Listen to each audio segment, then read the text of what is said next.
Mbongo wa Nyasubi, karibu kwa kuchangia hoja. Asante sana Mheshimiwa Spika.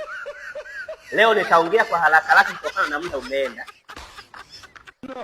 Mheshimiwa Spika, mji wa Kahama unakuwa kwa kasi sana na wageni wanakuwa ni wengi sana. Mheshimiwa Spika,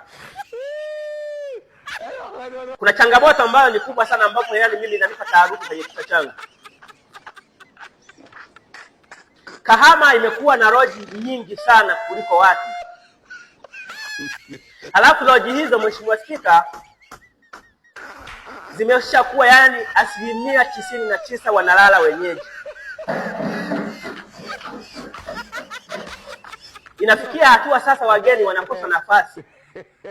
Ukichelewa tu ikafika saa moja hujachukua chumba, Mheshimiwa Spika, kiukweli huwezi kupata nafasi ya kupata chumba sehemu yoyote ile ya loji.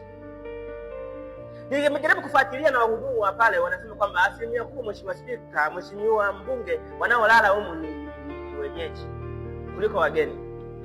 Sasa najiuliza, hawa wenyeji hawana makwao?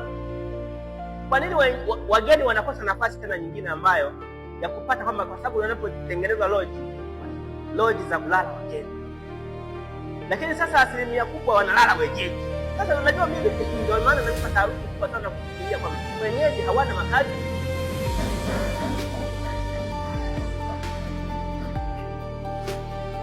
Kwa kuaminisha hili Mheshimiwa Spika, alikuja Mheshimiwa diwani kutoka Msalala akasema kwamba kwa sababu na mimi pale nilikuwa na wageni, kwa sababu ilikuwa ni siku ya birthday ya baba ya kuzaliwa, watu walikuwa ni wengi, kwa sababu ni mheshimiwa nipeleke sehemu nzuri ili akapumzike.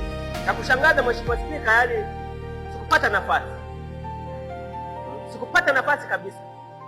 Nikamuomba mhudumu kitabu cha kulala wageni, kaangalia, yani wote hao wanaojua wote ni wafahamu.